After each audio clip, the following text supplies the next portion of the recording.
First, join the shoulders, next add the bias tape to the neckline, lastly top stitch the fold. In today's video, we will be focusing on the neckline. First, I started by cutting the excess fabric from the plackets. Next, I'll join the shoulders, then off camera, I'll serge the edge, make a straight stitch about ½ centimeter away from that edge. This will give our neckline a clean and polished look. Now, to elevate the look even further, go ahead and top stitch it. This, I promise, will add a beautiful and professional touch to your bodysuit. Trust me, it will look absolutely put together. Once that is done, we will fold the piece in half and mark the middle on the back with a pin. This will help us later on when we attach the bias tape. Speaking of bias tape, it's time to measure our neckline. Take your bias tape and measure from the center where we marked with a pin all the way to the placket. This will give you the exact measurement you need for your specific piece. Super helpful, right? To ensure we have enough fabric for finishing the raw edges of the plackets, let's add about 1 centimeter on each edge. This will give us the extra fabric we need. Then fold the bias tape in half to get the exact length needed for the entire neckline and mark the middle as well. Now it's time to attach the bias tape to the neckline. Pay close attention here because this part is crucial. We need to attach the right side of the bias tape to the wrong side of the neckline. Remember, right side to wrong side. Got it? Great. If you missed the first video, don't worry, I have linked it up in the cards and in the description below for you to catch up.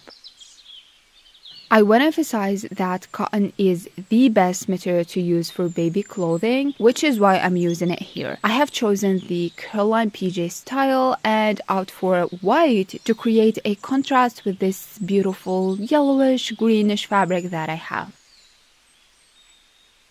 Once everything is pinned in place, head over to your sewing machine and sew a straight line all over. This will secure the bias tape to the neckline.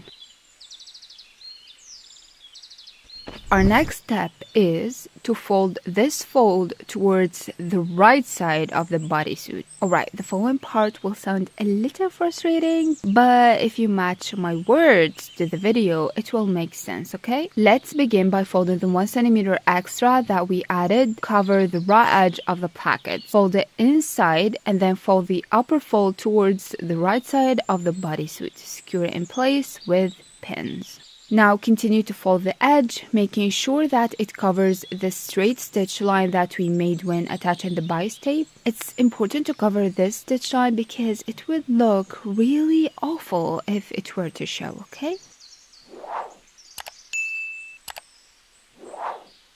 Repeat the same steps for the other side of the neckline. Fold the 1 centimeter extra towards the inside, covering the raw edge of the placket, and fold the bias tape to the right side, pin it in place. Once the edge is nicely covered, let's move forward. Let's head over to the sewing machine. Here is a quick tip that I find really helpful. When starting at a thicker area, it's beneficial to add some thickness to the back of your presser foot. I used a folded felt fabric to match the thickness of the edge of the bodysuit. This will ensure that the thickness remains consistent throughout and prevent any skipped stitches or difficulties when starting. We are going to sew a straight line on this neckline as close to the edge as possible. This will help cover the previous stitch line. Once we complete this step, we are finished. I hope you found this video helpful. Please remember to like, subscribe, and stay tuned for the next part where we will be creating the buttonholes. If you missed the previous video, click here to go watch it, or if you want to watch the entire series, you can find the playlist here. Feel free to leave a comment with your thoughts, and I'll see you in the next video. Bye!